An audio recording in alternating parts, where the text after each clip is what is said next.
এক সময় যখন ক্লিনিক ছিল না, দক্ষিণ অঞ্চলের মানুষের একমাত্র চিকিৎসার নির্ভরশীল প্রতিষ্ঠান ছিল শেরেবাংলা মেডিকেল কলেজ।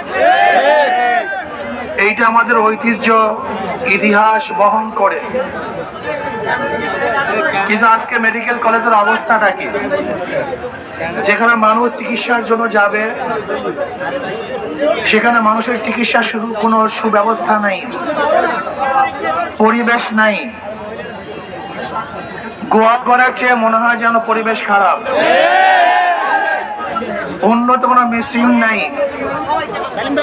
রীতিমতো ডাক্তার নাই, নার্সের অব্যবস্থা, সিন্ডিকেট, এমনকি একজন লাশ নিয়ে বাড়িতে যাওয়ার সময়ও অ্যাম্বুলেন্স পাওয়া যায় না, সিন্ডিকেটের আওতায় চলতে হয়।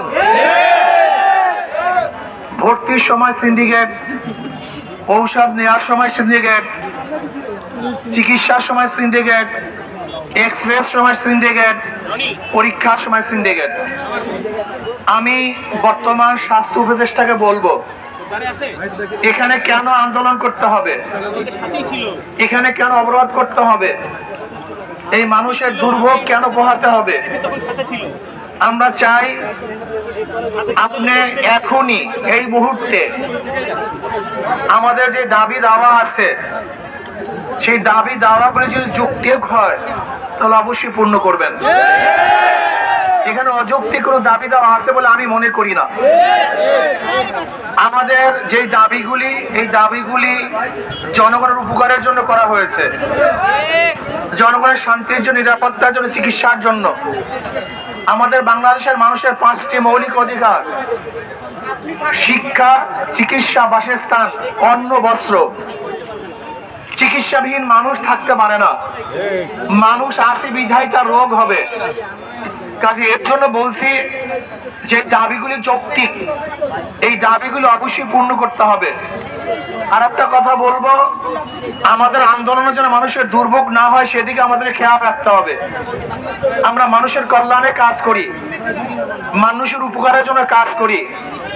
এর জন্য আমরা ইনশাআল্লাহ যে আন্দোলনগুলি করব সেই আন্দোলনে সহনশীল হওয়া চাই, মানুষের উপকার হওয়া চাই, দুর্ভোগ যেন না হয় সে ব্যবস্থাও থাকা চাই। এবং যদি কোনো অবস্থাতেই আমাদের দাবি দাওয়াগুলি পূরণ না করা হয় তাহলে দক্ষিণ অঞ্চল কিন্তু এমন আন্দোলন সৃষ্টি করবে যে আন্দোলনের মাধ্যমে স্বাস্থ্য উপদেষ্টা পদত্যাগ করতে বাধ্য হবে। এর জন্য আমরা মনে করি আপনার পদত্যাগ দাবির আগে অবশ্যই আপনি আমাদের যৌক্তিক দাবিগুলি পূরণ করবেন। শেরেবাংলা মেডিকেল কলেজকে আন্তর্জাতিক মানের কলেজ করতে হবে, আন্তর্জাতিক মানের মেডিকেল করতে হবে। সেখানে পরিবেশকে সুন্দর করতে হবে, চিকিৎসার জন্য সুব্যবস্থা করতে হবে। গরিব দুঃখী মেহনত মানুষ, ঋষি, কামার, কুমার, জেলে তাঁতি, মজদুর, সবাই যেন, শ্রমিকরা সবাই যেন সুচিকিৎসা পায় সে ব্যবস্থা করতে হবে। এখন আমি বলবো, আসুন আমরা সম্মিলিতভাবে আমাদের যৌক্তিক দাবিগুলি পূরণ করার জন্য চেষ্টা করব এবং মানুষের দুর্ভোগ না হয় সেদিকে আমরা খেয়াল রাখবো। আল্লাহ আমাদের সবাইকে বরিশাল মেডিকেল কলেজের সুন্দর পরিবেশ সৃষ্টি করার জন্য এই আন্দোলনের শরিক এবং আমাদের সবাইকে একত্রিত হয়ে আমাদের আন্দোলনের দাবিগুলি আদায় করার তৌফিক দান করেন। আসসালামু আলাইকুম ওয়া রাহমাতুল্লাহি ওয়া বারাকাতুহু।